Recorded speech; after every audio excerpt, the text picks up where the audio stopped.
And trust me, this is very important topic as probability, because last time I think we have seen almost of 8-9 marks questions in the probability, और बहुत ही easy है ये.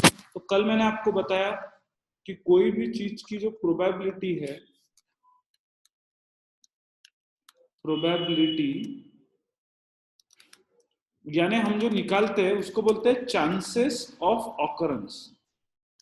मतलब दी हुई एखादी चीज होगी या नहीं होगी, और होगी तो क्या परसेंटेज चांसेस है, नहीं होगी तो क्या परसेंट चांसेस है, उसको बोलते हैं प्रोबेबिलिटी. कि कितने परसेंटेज चांसेस है कि भाई दी हुई एक चीज होगी या नहीं होगी. ठीक है. तो प्रोबेबिलिटी जब आप निकालते हो, एक बात याद रखना, प्रोबेबिलिटी कभी भी निकालो, इसका आंसर आपका 0 से 1 के बीच में ही आएगा. मतलब क्या?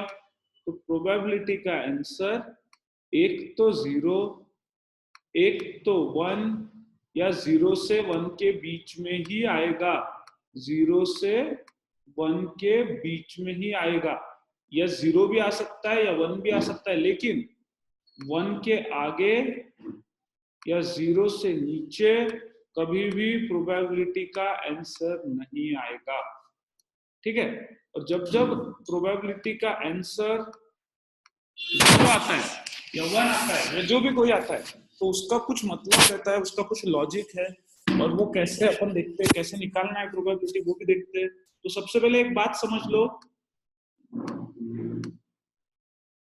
अगर किसी भी क्वेश्चन का आंसर यानी प्रोबेबिलिटी अगर 0 आई, तो इसका मतलब है कि बॉस प्रोबेबिलिटी 0 है भाई. मतलब ये दी हुई चीज एग्जीक्यूट होने के चांसेस 0 है. मतलब क्या?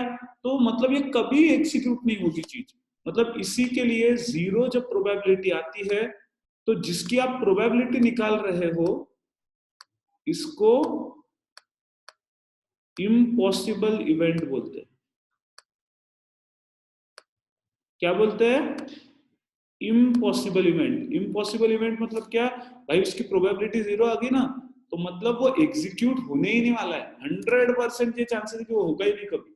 और अगर प्रोबेबिलिटी 1 आ गई, तो इसका मतलब वो 100% होने वाला इवेंट है. प्रोबेबिलिटी 1 है तो 100% इवेंट यानी श्योर इवेंट. मतलब क्या? तो क्या प्रोबेबिलिटी है कि कल, क्या प्रोबेबिलिटी है कि कल या कल के बाद जिंदगी में हम सूरज को कभी ना कभी देखेंगे? तो 100%. क्या प्रोबेबिलिटी है कि हम कभी मरेंगे नहीं, कभी मरने नहीं वाले हम लोग? 0, क्योंकि हमको मालूम है कि 100% हम मरने वाले हैं कभी ना कभी. ठीक है. तो इम्पॉसिबल इवेंट यानी प्रोबेबिलिटी 0, 100% यानी 1 प्रोबेबिलिटी यानी श्योर इवेंट. अब प्रोबेबिलिटी निकालते कैसे? कल आपको मैंने बताया था प्रोबेबिलिटी का बेसिक फॉर्मूला, कि इवेंट यानी क्या है? जो चीज हम टेस्ट कर रहे हैं. जैसे देखो, इसके अंदर मैंने आपको 2-3 चीजें कल समझाई थी. एक समझाया था एक्सपेरिमेंट. एक्सपेरिमेंट मतलब जो चीज आप करके देखते हो उसको एक्सपेरिमेंट बोलते हो. जैसे अगर मैं एक अगर पॉइंट को देख रहा हूँ, जस्ट अ सेकेंड,